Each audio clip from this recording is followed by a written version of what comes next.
bisa mulai aja ya. Nah, hari ini kita sebenarnya saya pengen membahas dulu hasil yang kemarin sebenarnya untuk hari ini, cuma sayangnya ternyata Edlink saya harus download satu-satu, jadi nggak bisa download semuanya tugasnya gitu, jadi agak ribet. Nah, melihat keribetan ini, maka saya ganti lagi, kembali ke metode semester kemarin ya, kita pakai Google Drive aja. Jadi menyusun di Google Drive rasanya lebih rapi daripada di sini sih, di Edlink. Saya harus download tugasnya satu-satu gitu kan, belum lagi ngeklik jawabannya si A, kemudian download, kemudian balik lagi ngeklik jawabannya si B, baru download gitu. Saya rasa ini menghabiskan waktu hidup saya, jadi kita kembali aja ke Google Drive. Nah, untuk link Google Drive, itu udah saya share di Edlink. Bentar. Ini. Share. Oke, bentar. Itu udah saya share di Edlink kalau nggak salah.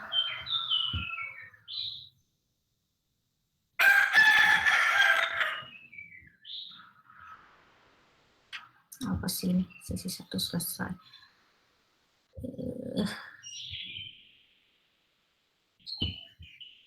Masih keras.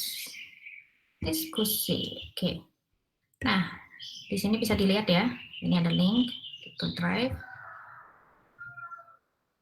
Ini untuk link tugas. Jadi nanti tolong yang pertemuan 1 diupload ulang ke sini. Karena saya tidak mau menghabiskan waktu hidup saya untuk mendownload satu-satu. Karena kalian kan filenya banyak ya. Jadi kalau saya ngabisin waktu di situ, saya malah nggak sempat ngoreksi. Nah, jadi tolong di-upload lagi di sini ya. Jadi di tugas di ringkasan jurnal di sini, kemudian di sini, terus untuk file Excel-nya di sini. Oke. Nah, itu untuk pertemuan 1, untuk folder pertemuan 2 juga udah ada. Nah, untuk pertemuan-pertemuan berikutnya, foldernya bakal mirip kayak gini ya. Nah, ringkasan jurnalnya juga tugas praktiknya. Kayak gitu. Oke, jadi udah saya share. Kita masuk ke sana aja. Untuk materi masih menggunakan folder yang sebelumnya. Jadi nanti kalau saya ada tambahan materi, saya akan masukkan ke situ. Yang jelas untuk tugas di sini udah nggak ada deadline seperti biasa gitu kan. Cuma dia saya tulis aja deadline-nya di sini, 30 September 2021, 2359 kayak gitu. Oke. Bisa dipahami? Siap, bisa Bu. Bisa Bu. Oke. Jadi itu kita pakai folder baru. Oke, itu untuk tugas pertemuan 2. Nah, sayangnya saya sebenarnya pengen nih tugas pertemuan 1 gitu misalnya kan. Saya pengennya kita bahas satu-satu gitu pas kita online kayak gini. Cuma sayangnya nih, kayak saya mau download gitu misalnya. Saya lihat, kemudian unduh atau buka lah di sini ya. Proses lagi. Nah, ini nggak bisa buka. Kayak gitulah. Jadi harus diunduh lagi. Ini saya udah tak unduh. Kemudian setelah saya back, itu kesini lagi, saya buka lagi. Nah, jadi lebih ribet daripada saya harus buka Google Drive sekalian gitu kan, satu folder. Jadi nanti saya tunda dulu ya, mungkin minggu depan kita baru bahas yang ini. Oke. Gitu untuk diskusi. Oke, untuk tugasnya ini mungkin ditambahkan sedikit dibandingkan dengan yang dulu saya rencanakan. Jadi yang pertama itu silahkan tambahkan tren tahunan. Jadi kan kalau misalnya udah dapet nih blok maksima, itu tambahkan tren tahunan. Nah, dari tren tahunan itu coba lihat apakah trennya itu cukup tajam, berapa derajat sih, berapa milimeter sih per tahun penambahannya, kemudian dia apakah apakah bagus terlihatnya gitu, maksudnya memang kalau suhu kan biasanya lurus aja kan naiknya, tapi kalau hujan saya rasa enggak, pasti ada naik turunnya. Nanti coba dilihat, kemudian setelah tren jelaskan apa yang ditemukan, jadi trennya naik kah, turun kah, atau gimana. Kemudian yang 2, buat peta blok maksima dan frekuensi kejadian ekstrim. Nah, kalian kumpulkan nih data-data kalian, masing-masing data, kemudian juga koordinat stasiun yang kalian gunakan, kumpulkan jadi satu, kemudian buat petanya pada tahun 2010. Ya, 2010 ini blok maksimanya nilainya berapa, kemudian peak over threshold frekuensinya berapa, 2015 juga gitu, 2016 juga gitu, nanti kita lihat petanya seperti apa. Kemudian ya ini karena kalian 26 orang ya, jadi nanti akan ada 26 titik pengamatan yang akan diinterpolasi. Jadi setelah itu jelaskan, apa sih pola seperti apa sih yang kalian lihat. Kemudian yang ketiga itu buat peta tren. Nah, tadi kan udah nambahkan tren. Tren ini kan nanti akan ada angkanya, berapa sih, berapa milimeter per tahun gitu misalnya. Untuk dua ya, jadi yang pertama untuk blok maksima, oh enggak, blok maksima aja, yang ini untuk tren. Jadi yang peak over threshold nggak usah, karena saya lihat kriteria kalian 100 kayak 100 mm. Ini berapa stasiun sih yang sanggup mendapatkan frekuensi yang cukup tinggi di 100 mm? Kayaknya nggak banyak. Jadi kita pakai ini aja, blok maksima aja untuk tren. Jadi nanti peta trennya bentukannya seperti apa. Kemudian jelaskan polanya itu gimana. Jadi mana sih yang terlihat trennya lebih tinggi, mana sih terlihat trennya lebih rendah untuk curah hujan gitu misalnya, mana sih lempeng-lempeng aja gitu.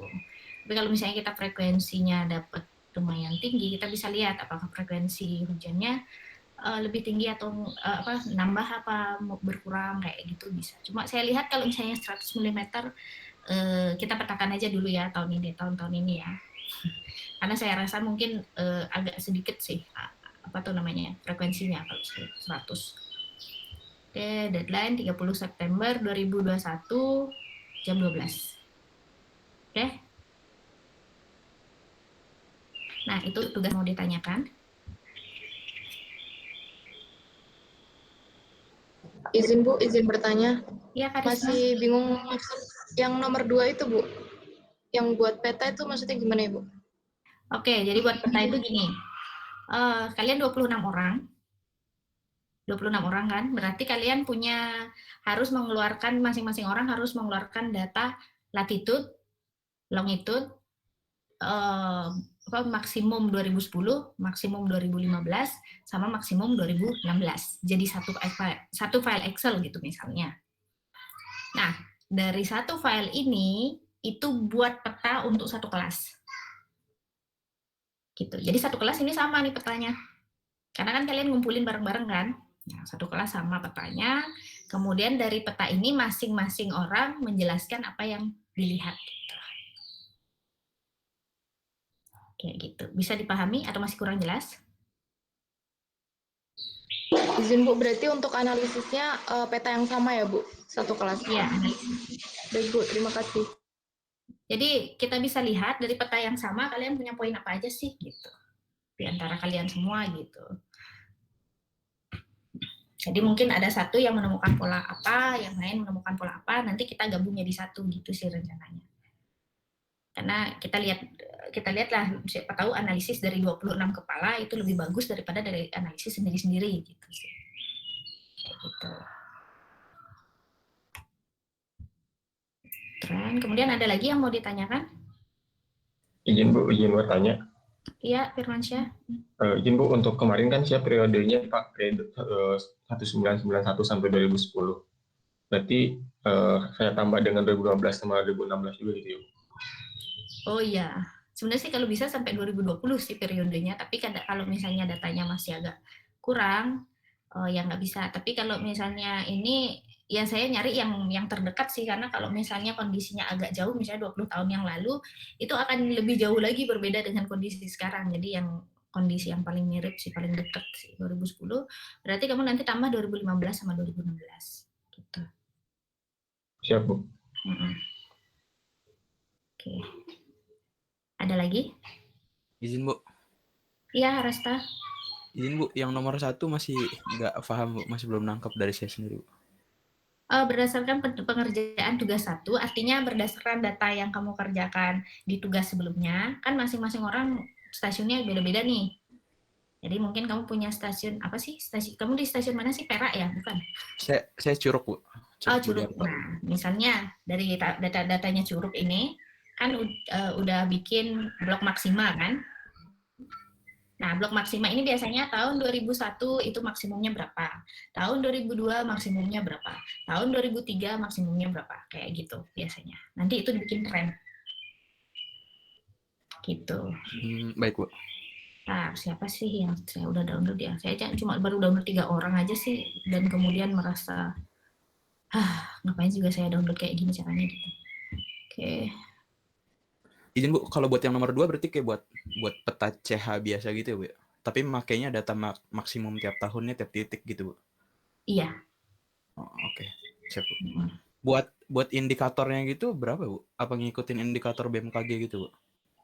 Indikator apa? Pewarnaannya. Pewarnaannya? Kan kalau peta dia biasa diinterpolasi pakai warna gitu kan. Nggak bisa gitu sih kita kalau misalnya ngomong ekstrim sih. Karena kita akan ngomong ininya aja yang gede-gede aja, tapi boleh sih kalau berdasarkan peta BMKG, tapi kalau misalnya agak berbeda sedikit nggak apa-apa. Oke. Atau dibikin titik gitu, Bu, kayak apa HTH gitu.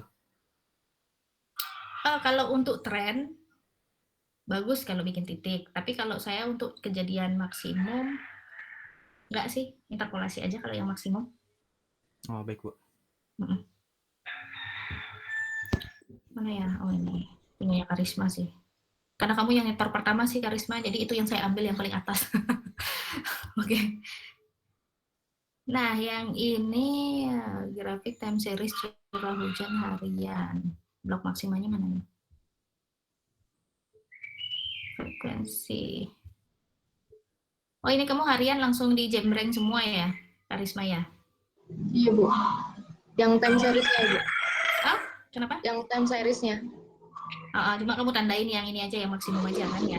Iya, Bu. Kalau nanti tren, sih ya, kalau nanti tren. Izin, Bu, kalau tren itu berarti nanti maksimumnya itu kayak dibuat grafik gitu ya, Bu? Bikin titik ini aja nggak apa-apa, titik-titik kayak gini ya. Jadi nanti tren ada garis sendiri gitu, cuma hariannya mungkin nggak perlu. Jadi biar kita jelas ya. Wah, ini trennya turun ini ya. Berkurang merah. Oke. Oke, ini juga ini saya lihat nih frekuensi kejadian hujan lebih dari 100. Ya, ini pasti dikit-dikit banget gitu. Ini Perak 1.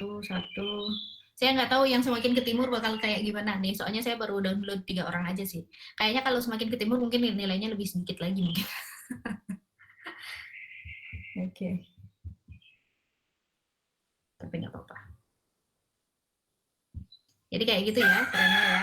Jadi titik yang untuk maksimum per tahunnya aja biar bisa kita lihat, oh trennya kayak gini. Jadi nggak terganggu dengan data harian.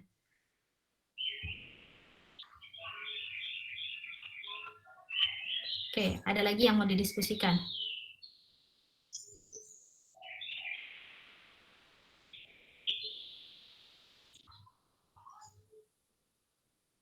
Oke, kalau enggak, kita buka dulu jurnal kedua ya.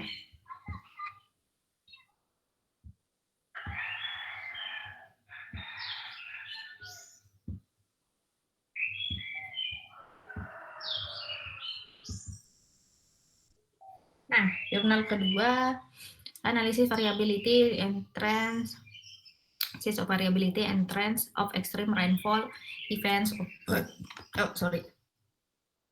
analysis of variability and trends of extreme rainfall events over India using 104 years of graded daily rainfall data. Jadi dia pakai data grid yang ini. Bisa aja sih kalian aplikasikan download data grid yang dari HMWF atau dari NOAA, kemudian analisis variabilitas dan trendsnya. Bisa jadi seperti itu. Nah, ini cukup sebenarnya sih kalau dibilang rumit ya nggak rumit-rumit banget, kalau dibilang sederhana juga nggak sederhana banget. Jadi variabilitas ini ada beberapa parameter kan yang bisa kita pakai. Misalnya varian, standar deviasi, kemudian kalau yang di sini dia menganalisis variability kondisi spasialnya itu pakai EOF.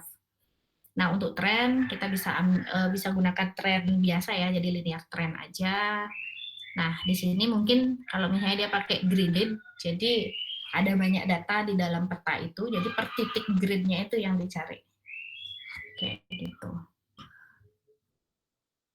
Oke, ini cukup banyak. Nah, ini datanya dia. Oke. Nah, jadi dari titik-titik ini berubah jadi kayak gini. Jadi dia buat grid-nya. Kita bisa juga membuat kayak gitu. Jadi kalau misalnya kita punya data curah hujan yang nggak merata gitu misalnya di Indonesia, kemudian kita grid, itu ada beberapa metode yang bisa digunakan. Kalau di sini dia pakai apa sih metodenya gradingnya? Oh, dia ini interpolation aja sih. Nah, ini for interpolating station rainfall data into regular grids. Jadi dia cuma pengkotakannya aja yang artinya lokasi datanya aja itu yang digunakan interpolasi, sehingga dia bisa membuat kotak-kotak grid yang teratur untuk wilayah tersebut. Jadi kalian sendiri juga bakal bisa ini bikin regrading data. Jadi dari data yang tidak teratur kemudian kita bikin grading setelah interpolasi. Nah, ini kalau bimbingan saya sih banyak bikin untuk hotspot. Jadi hotspot kan dia nggak teratur kan tempatnya. Jadi kalau dia tidak teratur, sedangkan data FWI, data indeks-indeks kebakaran hutan itu kan teratur. Jadi nanti ada proses penggradingan dari hotspot ini yang tidak teratur ini kemudian dibuat menjadi teratur yang bentuk gridnya sesuai seperti di FWI gitu misalnya untuk resolusinya. Nah, setelah itu baru kemudian dianalisis. Jadi kalau misalnya kalian bertemu dengan data yang misalnya bentuknya berbeda, itu bisa kalian gunakan interpolasi. Jadi gunakan dia interpolasi untuk menyesuaikan data itu menjadi grid yang sama. Gitu. Ini dia paling sederhana sih kalau pakai interpolasi. Kemudian for analyzing variation of sea surface temperature, dia pakai datanya ini, tadinya nggak dijelaskan ya. Dia pakai, kalau saya lihat sih pakai EOF. Nah, ini contohnya dia. Kalau kita bisa pakai trend, nah ini kan jadi kalau kita bisa menggunakan trend juga untuk melihat bagaimana sih ini frekuensi ini hujan ekstrim, dia pakai frekuensi di sini kan, jadi peak over threshold. Jadi dia pakai frekuensi, kemudian kita bisa cek trennya yang pertama, atau kita bisa gunakan moving average untuk menghaluskan. Gitu. Jadi pola apa sih yang keluar di sana? Apakah pola puluhan tahun, apakah pola 5 tahunan, dan lain sebagainya. Kita bisa lihat, kita bisa juga gunakan dengan moving average untuk menghaluskan. Gitu. Ini dia melihat bagaimana anomali SST dengan ininya frekuensi hujannya. Jadi dia hubungkan, oh frekuensinya moving average-nya bentuknya kayak gini gitu. Jadi setelah dihaluskan, kemudian SST-nya bentuknya kayak gini. Ternyata mirip kayak gitu. Jadi kemiripan ini nanti bisa dijadikan justifikasi bahwa ya dia ekstrimnya ini dia akan ketergantungan dengan SST-nya, jadi dengan anomali SST-nya. Dengan kata lain, dia juga bisa melebarkan ke sini, jadi dia bisa memprediksikan bahwa kalau misalnya SST ini naik terus angkanya, nilai hujan-hujan ekstrim, frekuensi hujan ekstrim ini juga akan bertambah tinggi, kayak gitu. Nah, di sini setelah dia melakukan penghitungan mode EOF, ada beberapa yang signifikan. Yang pertama itu ini, jadi EOF mode 2, itu signifikan dengan hujan ekstrimnya dan juga signifikan dengan nilai EOD. Jadi ini sampai minus 0,89. Jadi ini dia signifikan pengaruhnya, berarti benar-benar wilayah EOD itu akan sangat mempengaruhi variabilitas kedua dari ini, varian kedua dari data yang ada gitu. Tapi varian pertama, varian pertama juga dipengaruhi oleh EOD, jadi gabungan antara EOD dan ENSO, ini kan 0,36 sama 0,59. Nah, berarti di wilayah India sana juga dipengaruhi oleh ENSO-nya. Kemudian varian yang ketiga yang lebih kecil dari 1 dan 2, ini tidak jelas yang mempengaruhi mana gitu.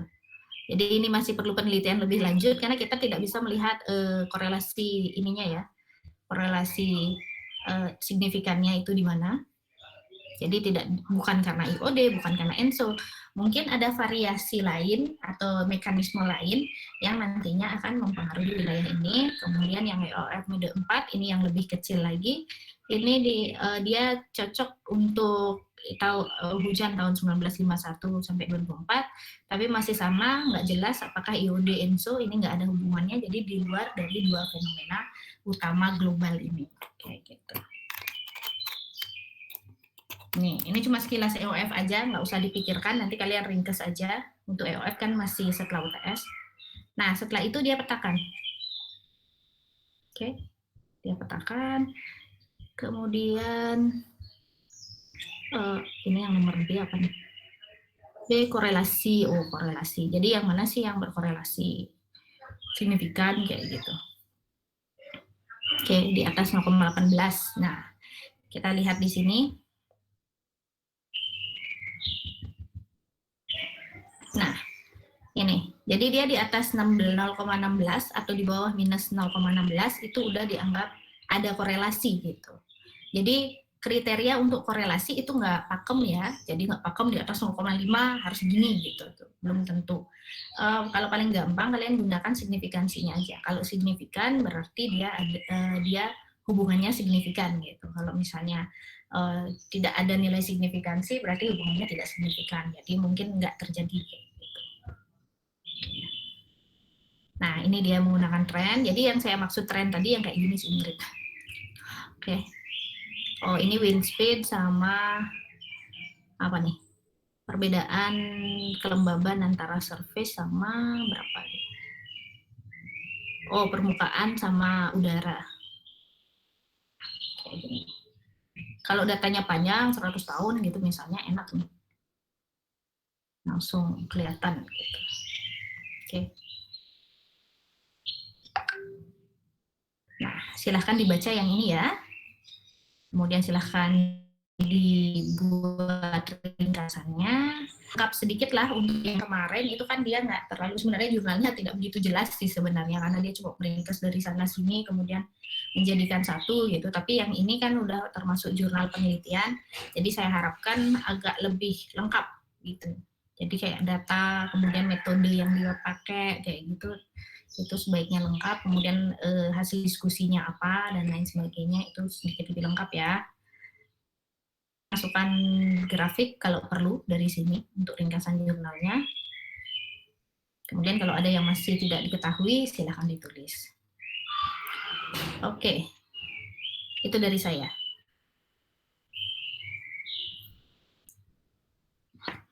Kalau misalnya berikutnya sih kalian tinggal baca aja sih ini. Nah, sebelum kita lanjut membaca, ada yang mau didiskusikan nggak? Mohon izin, Bu. Ya. Mohon maaf, Bu. Kan saya ada jadwal vaksin, Bu. Boleh izin sebentar untuk meninggalkan ruangan, Bu? Oh iya, nggak apa-apa, silahkan. Siap, terima kasih, Bu.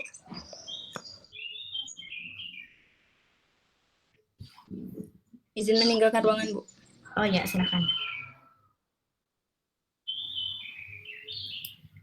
Oke. Ada lagi yang lain? Silahkan. Ya, Rizky. Itu yang koefisien korelasi itu enggak dijelaskan pakai koefisien apa gitu ya, Bu? Misal Pearson atau apa gitu, Bu? Di metode saya nggak, saya sih skimming sih ini. Jadi metode ada nggak ya dia jelaskan ya? Oh ya nggak, dia jelasin cuma umumnya aja. Jadi di sini mana? Percent variance explained by eigenvalue correlation coefficient with trend. Jadi cuma correlation coefficient gitu aja sih dia. Jadi biasanya sih yang umum Pearson paling yang ini. Kalau dia ngomong cuma correlation coefficient aja.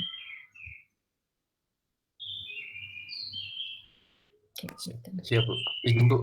Kalau yang tren nilai ekstrim tadi itu kan saya kemarin itu cuman ada 3 kejadian nilai ekstrim, Bu. Itu dibuat trennya gimana, Bu? Jadi Blok maksima aja yang dipakai, jangan yang frekuensi. Kalau saya tadi kan sempat bilang karena kalian pakai saya nggak tahu kalau di barat, di timur sana jauh lebih sedikit lagi gitu. Jadi mungkin nggak masuk akal kalau kita pakai tren, pakai yang blok maksima aja. Jadi yang 2001 maksimal berapa, 2002 maksimal berapa, nanti baru dibuat tren. Oke? Siap, Bu. Terima kasih, Bu.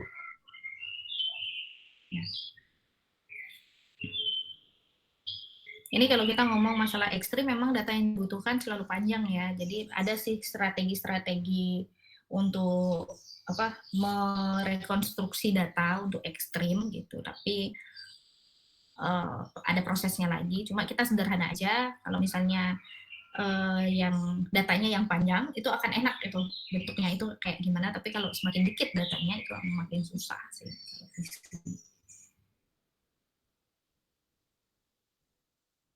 Blok maksima aja ya, nggak usah yang 100 jadi sedikit itu hasil ininya. Mungkin di barat atau yang di daerah-daerah ekuatorial mungkin masih mending, tapi kalau daerah timur itu saya nggak yakin itu bisa dapat 100. Oke.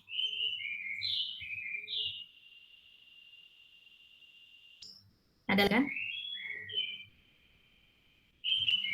Ini saya rencananya sih kita bahas dulu tugas yang kemarin, baru kita lanjut, kemudian dan lain sebagainya, tapi minggu depan aja ya. Oke, nggak enak juga kalau misalnya ambil satu-satu. Jadi tadi... Siap, Bu. Izin, Bu. Ya. Baik. Kemarin itu kan tadi kan ditambahin poin dari Ibu ya, Bu. Itu maksudnya tugas tugas kemarin atau beda pengumpulan gitu, Bu? Oh, yang ini yang ditambahkan tren ini, beda ya, pengumpulan. Oh, jadi yang kemarin tetap utuh filenya sama kayak kemarin terus ditambahkan. Ya.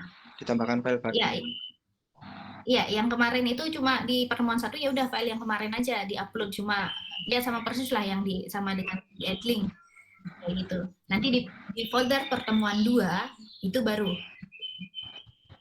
tugas yang pertemuan 2. Oh, siap, Bu. Berarti nanti ditambahkan sama yang ringkasannya jurnal baru ini ya, Bu ya? Iya. Oh, siap, Bu. Terima kasih, Bu.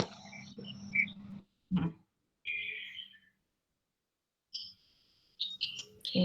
Mungkin kalian ada yang nggak terlalu familiar dengan jurnal yang kemarin karena dia cuma ringkesan dari sana sini, udah gitu pendek dan tidak jelas gitu. Maksudnya dia meringkas tapi nggak begitu detail bagaimana sih cara nulisnya, bagaimana sih cara ngitungnya dan lain sebagainya kayak gitu. Nah, itu juga banyak terjadi di jurnal-jurnal lain karena dia ada batasan halaman ya. Jadi seperti di sini misalnya, dia tidak menjelaskan itu korelasi apa sih yang dipakai kayak gitu. Coefficient correlation biasanya sih Pearson kalau udah nggak ngomong apa-apa kayak gitu kan. Dan kemudian juga di metode di metode juga dia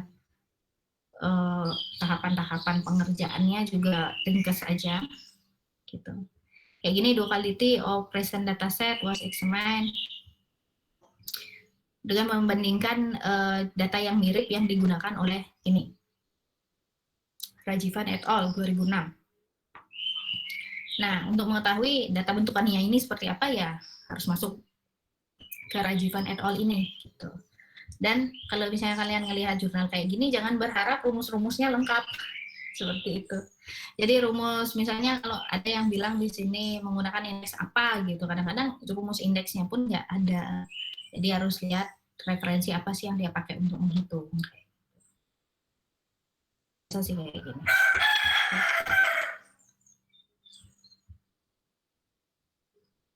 Sebenarnya kemarin saya kepikiran untuk udahlah kalian download aja CMOEF, kemudian ambil data NC-nya, kemudian kelola, kemudian akhirnya mendapatkan blok maksima dan peak over threshold, cari trennya di titik, gunakan Python dan lain sebagainya. Mungkin di awal-awal nggak kayak gitu dulu. Titik. Jadi silahkan bekerja sama satu kelas untuk membuat petanya. Kita lihat dari peta yang sama ini nanti hasilnya kayak apa. Oke. Oke, pertemuan kita singkat aja sini. Ada yang mau didiskusikan lagi? Izin, Bu. Ya, Fatnan. Izin, Bu. Ya, izin bertanya. Ringkasan jurnal ini masih mengacu pertanyaan-pertanyaan yang sebelumnya itu, Bu ya? Ya. Pertemuan 1 itu. Masih. Cuma mungkin nanti lebih panjang sedikit hasilnya, kayak datanya metode yang digunakan seperti apa gitu. Kalau yang jurnal kemarin kan nggak jelas dia pakai data atau metode apa gitu kan, karena dia mengambil dari tempat lain. Tapi yang ini kan jelas datanya apa, metodenya apa, itu perlu dijelaskan. Kemudian apa hasil penemuannya kayak gitu dia juga perlu dijelaskan. Jadi mungkin sedikit lebih panjang kalau yang ini.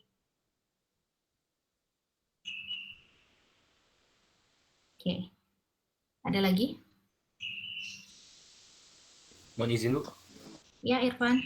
Mohon izin Bu, untuk jurnal yang kedua ini berarti masih berkaitan dengan jurnal yang pertama gitu ya. Kemudian berarti nanti disambungkan poin-poinnya atau bagaimana Bu? Enggak, terpisah aja. Dia berdiri sendiri aja. Siap Bu, terima kasih Bu. Jadi begitu membaca ini kamu nggak perlu pedulikan yang pertama, langsung aja pakai yang ini aja. Meskipun ya poin-poinnya pasti ada yang nyambung, tapi silahkan cek yang ini aja. Oke? Ya kalau nggak salah punya kriteria berapa itu ya curah hujannya ya, saya lupa. Jadi dia menghitung frekuensi tertentu, kayaknya angkanya agak tinggi di atas 50 kalau nggak salah kalau dia di sini. Oh, ini dia. Jadi antara 5-100 meter sebagai moderate, jadi 5-100 dia moderate, kemudian 100-150 dia itu heavy rainfall, lebih tinggi ya daripada Indonesia ya. Kemudian greater ini very heavy rain-nya itu di atas 150. Nih. Kalau Indonesia kan yang heavy rain-nya itu 50, kalau misalnya very heavy rain-nya 100 kan. Ini agak beda kriterianya.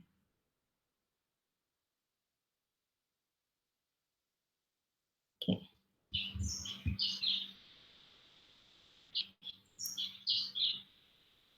Oke, ada lagi yang lain?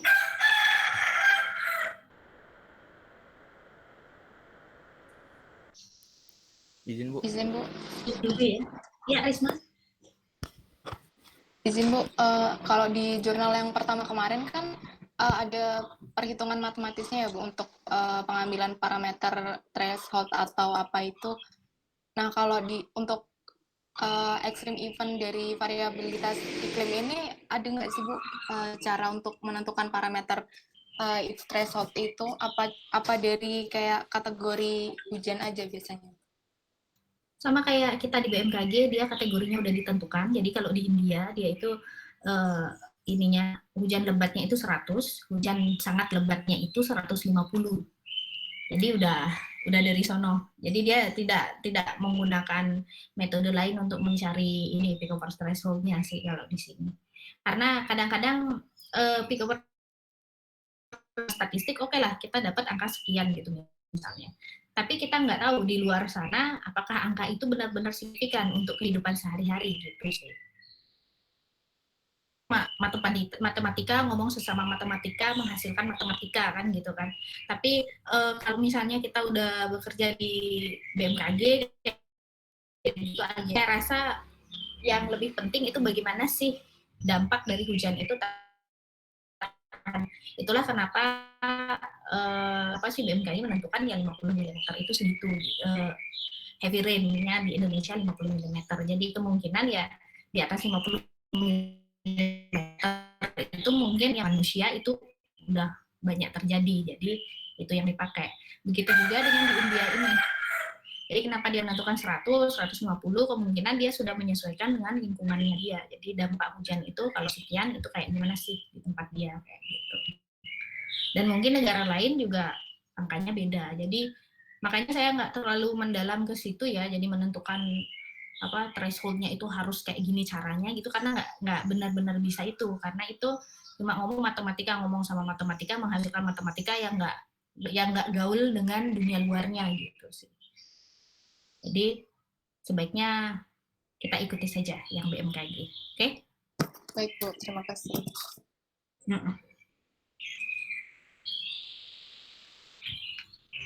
Oke, kalau gitu silahkan di-skim dulu informasi-informasi jurnalnya. Jadi ditanda-tandain aja, saya kasih waktu mungkin, nggak usah detail-detail ya, di skim aja dia isinya apa sih gitu. Jadi dari awal sampai akhir meskipun nggak begitu detail, saya kasih waktu 20 menit, jadi nanti 9.25 ya, untuk menanyakan nanti perasaan kalian ketika membaca jurnal ini seperti apa. Oke, silakan di skim, waktunya 20 menit, setelah itu kita akan kembali ke kelas lagi. Siap, Bu.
Oke, udah ya.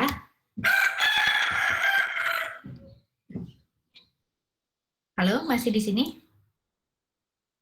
Siap, masih Bu. Siap masih Bu. Siap, Bu. Ada yang mau didiskusikan dengan ininya, jurnalnya setelah di-skim?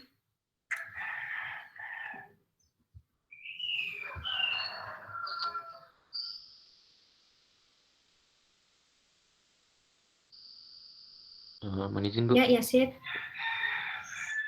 saya udah baca cuman belum lengkap sih Bu. Cuman di sini saya masih kurang mengerti di awal analisis. Dia kan udah nyebutin beberapa kriteria moderate, heavy, sama very heavy kan. Yang ini ya? Nah, Ya. iya Bu. Nah tapi untuk di bawahnya paragraf berikutnya dia tuh mengatakan hujan ekstrim gitu Bu. Jadi belum spesifik, Bu. Ya, jadi nggak jelas sebenarnya dia ekstrimnya yang mana, yang heavy atau yang very heavy atau yang lain gitu kan ya. Ya mungkin perlu dibaca lagi sih. Saya juga agak bingung yang bagian masalah ini. Dia bilang ekstrim, ya udahlah lewatin aja lah dulu gitu.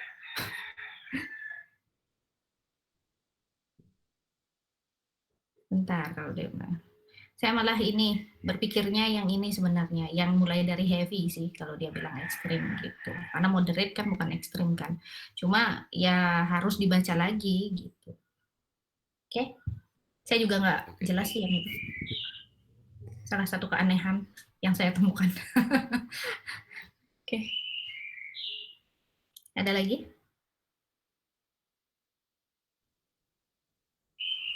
Ya, mungkin butuh waktu ya. Ya, Firman, ya. Itu kan dijelasin yang IOF itu ya, itu tuh kayak gimana gitu Bu, cara ini itu gitu penggunaannya gitu. Itu ini aja lah, habis UTS aja lah ya. Kalau yang EOF ditunggu aja sih ya. Gitu. Dia cuma analisis varian aja sih sebenarnya EOF itu. Jadi dia menganalisis varian petanya itu kayak gimana. Jadi dia menghilangkan interkorelasi antara satu titik grid dengan titik grid lain gitu. Jadi biasanya kan kalau SST ya itu umum terjadi interkorelasi antara satu grid dengan grid lain gitu. Jadi SST di sini tambah panas, yang grid lain juga tambah panas. Nah, untuk menghilangkan interkorelasi ini, untuk memastikan yang mana sih sumber varian F gitu. Oh gitu, siap.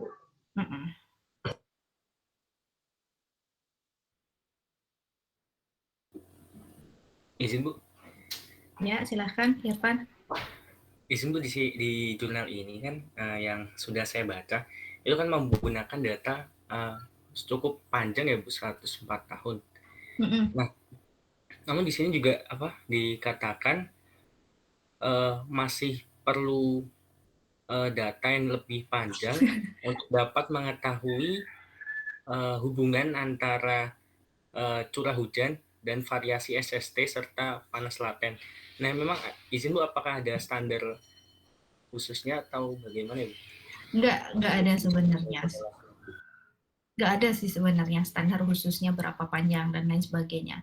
Kita baru tahu dia butuh datanya lebih panjang atau lebih pendek setelah melakukan penelitian sebenarnya. Ya misalnya penelitian yang kita pakai kayak gitu kan.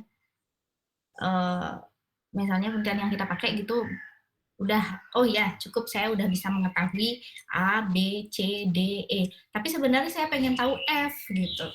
Tapi sayangnya kalau saya mau tahu F, saya harus perpanjang datanya. Jadi setelah penelitian itu baru kita ketahui. Kalau yang ini, dia karena ekstrim ya, jadi dia karena menganalisis ekstrim, memang data yang dibutuhkan cukup panjang kalau ekstrim itu.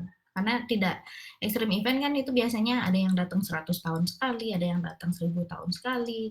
Jadi untuk menganalisis ekstrim ini, banyak sekali interpolasi, ekstrapolasi yang digunakan gitu. Jadi agak rumit sih, bukan agak rumit sih, dia memang datanya aja yang dikit gitu. Jadi entah orang itu dia menggunakan metode tertentu untuk merekonstruksi data sehingga datanya sedikit lebih panjang sehingga analisisnya lebih mendetail, atau dia memperpanjang datanya gitu, memperpanjang datanya dengan cara ekstrapolasi, interpolasi dan lain sebagainya. Itu setelah dia penelitian aja, tapi untuk standar untuk semua enggak. Kalau klimat kan kondisi iklim 30 tahun rata-ratanya kan, untuk rata-rata. Tapi untuk mengetahui apakah iklim itu berubah, itu minimal 50 tahun. Tapi kalau kita misalnya ngomong paleoklimatologi gitu, yang kita pengen tahu pergerakan iklim jangka panjang dan pengaruh matahari gitu, misalnya pengaruh pergerakan matahari, energi matahari gitu misalnya terhadap iklim di Indonesia gitu misalnya atau di dunia gitu. Ya mau nggak mau harus main geological time, jadi waktu yang bisa ribuan hingga jutaan tahun. Nggak ada standar sih untuk ini ya, Irfan ya. Siap Bu. Izin Bu, izin tanya lagi, kan di sini juga dijelaskan kalau tadi menggunakan data grid harian itu kan. Nah, tapi di sini juga masih dipertanyakan Bu. Maksudnya masih ragu antara tautan ini variasi SPL di atas Samudra Hindia tropis mungkin telah diekstrapolasi. Nah, izin Bu, apakah dapat diketahui Bu ciri-ciri yang mungkin data variasi SPL itu yang sudah diekstrapolasi atau tidak, Bu? Oh, itu di halaman berapa ya yang ekstrapolasi itu yang kalimatnya? Di halaman 3 sih sepertinya. Halaman 3. Yang mana tuh? Kiri kanan?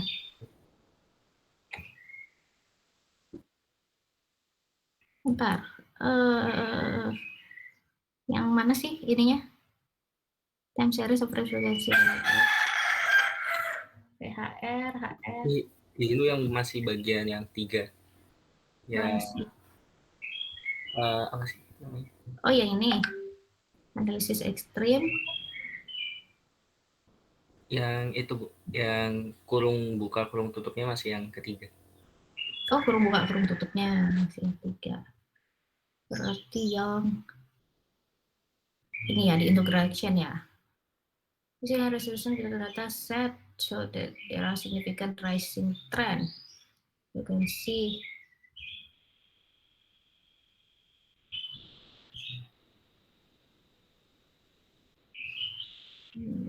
what direction mana program. Ini link with SST variation over India Ocean. Artinya dia masih perlu melakukan eksaminasi, perlu memeriksa ulang lagi hubungan antara itu.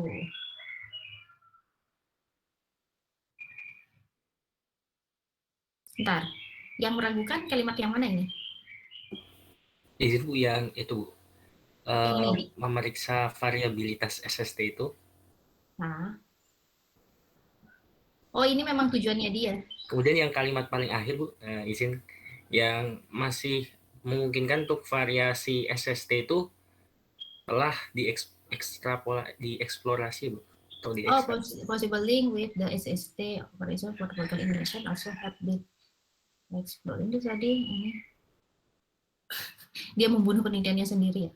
In this study variability and long range means with the SST also have been explored. Enggak, ini maksudnya dia sebenarnya menjelaskan penelitiannya dia. Bukan penelitian luar sebenarnya dia. Jadi kadang-kadang di introduction dia menjelaskan bahwa tujuan penelitian saya adalah begini, dalam studi ini saya begini. Selain itu saya juga sudah mengeksplorasi yang bagian ini gitu. Baik, Bu. Terima kasih, Bu. Kayak gitu. Oke, ada lagi yang agak membingungkan? Bentar, mana tuh?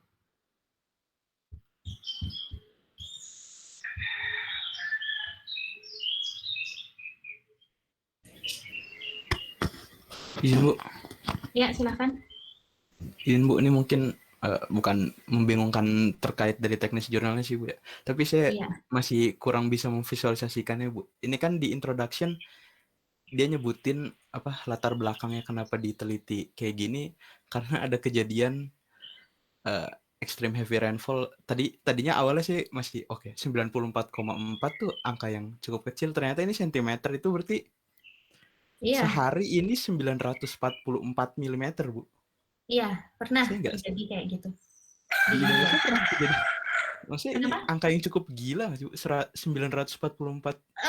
Ini salah satu titik di India, di lembah, pokoknya di bawah Himalaya.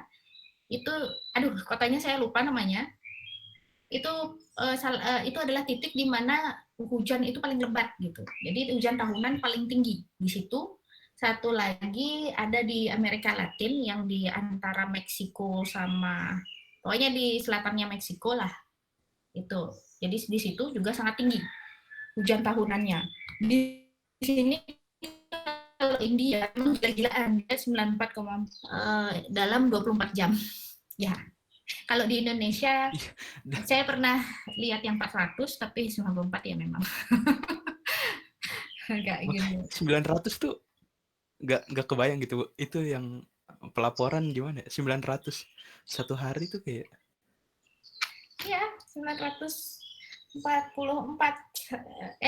Benar ya, 944 satu hari. Itu terjadi di India. Karena memang ada titik di sana yang dia pertama kan monsunnya sangat kuat ya. Kalau Indian monsun itu memang di dunia itu memang monsun yang paling kuat.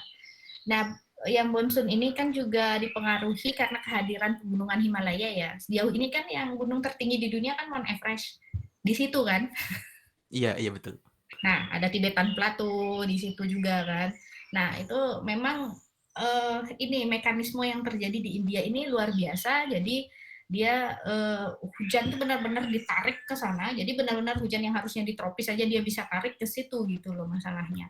Jadi ya beginilah jadinya. Jadi dia itu ada ekstrim antara musim hujan dan musim kemaraunya itu.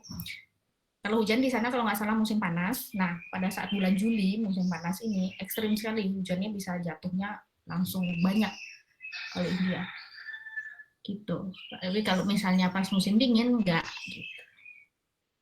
Benar-benar ini dalam waktu 3 bulan itu mulai dari Juni, Juli, Agustus, ya itulah kita kemarau parah, dia hujan parah gitu kan. Dia mentransfer apa tuh namanya uap air. Jadi mekanisme dia mengambil uap air dari banyak tempat gitu, tapi dimasukkan hanya ke dalam suatu tempat yang kecil. Jadinya di situ hujannya jadi ekstrem. Nah. Baik Bu.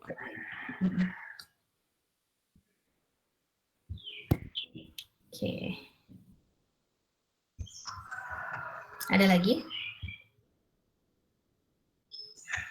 Jadi bisa kita bayangkan ya kondisi India itu kayak apa, gapnya antara musim panasnya sama musim dinginnya ketika hujan dan ketika tidak hujan. Dan apa sih tantangan yang mereka harus hadapi di situ gitu loh, dengan kondisi seperti ini. Kita aja di Jakarta itu 300 misalnya 300 mm dalam 2 hari atau 300 mm dalam 1 hari. Itu mungkin udah banyak yang tenggelam gitu. Kalau di Jerman yang seperti saya pernah jelaskan gitu nggak cuma beberapa puluh milimeter doang gitu, hujan tahunan lagi, bukan hujan bulanannya gitu. Itulah kenapa meskipun kita ngomong masalahnya di barat kan bisa tuh nggak ada banjir dan lain sebagainya, tunggu dulu, hujan semacam apa yang mereka hadapi di negara itu. Kalau Jerman dia baru menghadapi hujan berapa kemarin 200 mm atau 100 mm itu banjirnya udah parah kan. Nah, di Indonesia kita menghadapi hujan yang biasa 300, 400 yang kayak gitu misalnya. Kemudian nih di India nih sampai 944. Jadi sebelum kita menjudge sesuatu sebaiknya kita cek dulu kondisi latar belakang dari setiap kota itu seperti apa kayak gitu sih. Kalau misalnya kita kan desainnya Jakarta ini sebenarnya dasarnya dari Batavia sih sebenarnya ya. Jadi yang mendesain itu kan kita mengikuti desain dari Belanda sih harus kayaknya. Itulah kenapa kita bikin kotanya di situ gitu. Nah itu juga sedangkan Belanda sendiri dia tidak menghadapi hujan segitu banyak. Jadi memang penyesuaian terhadap iklim ini penting untuk misalnya di kota kita gitu kan misalnya untuk mengetahui untuk menyesuaikan bagaimana sih yang harus kita hadapi. Karena bukan cuma kita doang, yang ada satu kota lagi itu di Taiwan. Jadi waktu saya kuliah, saya kan teman dekat saya orang Taiwan ya. Jadi di Taiwan waktu itu terjadi tropical cyclone. Di kotanya dia itu curah hujannya 1000 per 24 jam. Pernah. Jadi gara-gara tropical cyclone itu langsung 1000 jatuh 24 jam. Itu bagaimana dia menghadapi di situ ya masing-masing kota punya ininya sih, punya ininya sendiri-sendiri, strateginya sendiri-sendiri.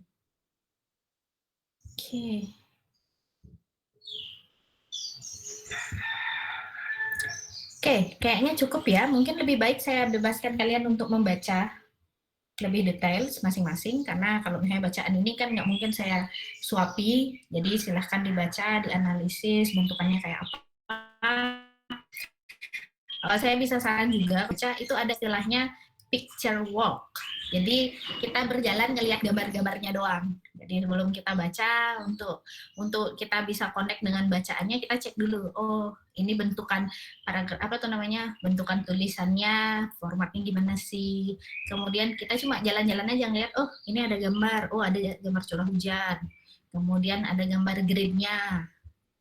Setelah itu, oh ada ini, ada smoothingnya, kemudian ada SST, ada ini. Nah ada ini juga gambar EOF, gitu kan. Terakhir ada gambar ini. baru balik lagi untuk membaca dari awal. Gitu. Ini dibuktikan bahwa dengan melakukan picture walk, jadi melihat gambar-gambarnya sampai satu chapter misalnya kita lihat gambarnya dari awal sampai akhir, kemudian baru balik lagi ke awal lagi, itu menyebabkan otak kita agak rileks ketika membacanya. Jadi kita udah connect duluan dengan bacaan sehingga kita nggak langsung stres melihat in this study using 104 years gitu, jadi nggak begitu stres melihat itu. Jadi mungkin bisa digunakan. Kemudian skimming itu bagaimana caranya? Paling gampang skimming itu adalah melihat kalimat pertama tiap paragraf. Itu yang paling simpel caranya skimming. Oh, sedihnya apa? Kemudian di sini kalimat pertamanya apa? Masuk ke kalimat pertama. Jadi semua kalimat pertamanya doang yang dilihat. Jadi kita sudah bisa menggambarkan topik penelitian ini seperti apa. Barulah masuk ke detail. Ada tips yang seperti itu. Jadi mungkin bisa dicoba, siapa tahu cocok. Oke, saya kasih waktu untuk langsung mengerjakan aja ya. Silahkan dilanjutkan. Kemudian kita akan bicarakan lebih jauh di pertemuan berikutnya. Jatuhnya seperti apa sih ini? Oke, ada yang mau ditanyakan lagi sebelum saya tutup? Izin Bu, mungkin ya, terakhir Bu. Irfan ya. Sebenarnya kemarin saat mencari data ya, data jumlah hujan kan beberapa kan ada yang pastinya tidak tidak ada datanya gitu, atau mungkin alatnya error saat itu. Nah di sini kan di jurnal ini juga tadi dijelaskan minimal data itu 70% ya Bu kalau tidak salah. Nah itu berarti semisal nanti kita menemukan hal yang serupa Bu, apakah baiknya dilengkapi dulu gitu Bu 100%, atau terdapat metode lain mungkin bisa diabaikan, atau bagaimana ya Bu baiknya Bu? Ini pertanyaanmu terjawab di perhitungan normal sih sebenarnya. Ada artikel di blog saya yang membahas tentang perhitungan normal itu. Jadi kalau di perhitungan normal berapa persen ya, saya lupa. Jadi sekian persen data itu boleh langsung dilakukan perhitungan normal. Jadi meskipun ada yang bolong sedikit gitu misalnya, rata-rata tetap boleh dilakukan gitu. Tapi saya lupa itu angkanya berapa. Gitu sih. Mungkin nanti bisa cek lah perhitungan normal di blog saya. Kayaknya sih kamu masih ingat sih kayaknya. Blog saya yang mana kan? Nah, bentar. Atau saya cari aja deh. Soalnya ada persentase, jadi kamu nggak perlu ngisi. Jadi persentasenya kalau sampai di segitu gitu misalnya, itu nggak perlu diisi, langsung dihitung aja. Dan kalau mungkin agak lebih longgar karena dia tidak melakukan rata-rata, karena dia mengambil yang paling besar gitu misalnya. Umumnya kan data-data besar itu ya dianggap nggak hilang gitu kalau misalnya cuma sekian persen kayak gitu. Ini kalau misalnya dia cuma pakai 70%, mungkin kamu bisa terapkan juga. Jadi langsung aja dihitung, nggak usah diisi lagi gitu. Cuma untuk praktiknya, terutama untuk perhitungan normal, itu syaratnya itu udah pakem sekali. Jadi kalau melanggar sedikit syarat itu benar-benar kita harus lakukan pengisian data kayak gitu. Tapi nggak semua sih harus pengisian data. Atau nanti aja lah, nggak usah dah dicari lagi itu ya, yang nomor. Izin Bu, nanti mungkin saya cari sendiri Bu. Nah kemudian mungkin karena saya tuh sebelumnya biasanya juga karena kan ketika data itu hampir full ya Bu, mungkin hanya beberapa yang kosong, akhirnya mungkin biasanya dilengkapi itu dengan mengisi 0 Bu. Nah itu berarti nanti itu salah ya Bu, tetap ada aturannya sendiri ya Bu berarti ya Bu? Data kosong sama data nol itu berbeda. Data nol artinya hujannya 0 gitu misalnya. Jadi kamu mengetahui bahwa hujannya itu nggak ada saat itu. Tapi data kosong artinya kita nggak tahu itu ada hujan apa enggak. Gitu. Jadi kalau memang data kosong, kosongkan saja. Itu kasih strip aja gitu. Cuma masalahnya ketika penulisan curah hujan di BMKG, strip sama enggak gitu. Jadi mending kosong blank. Kalau saran saya. Jadi jangan diisi. Kalaupun mau diisi pengisian data kosong, minimal menggunakan metode paling sederhana yaitu rata-rata. Jadi rata-rata klimatologisnya yang diisi di situ. Kayak gitu. Siap Bu, terima kasih Bu. Oke. Ada lagi sebelum saya tutup?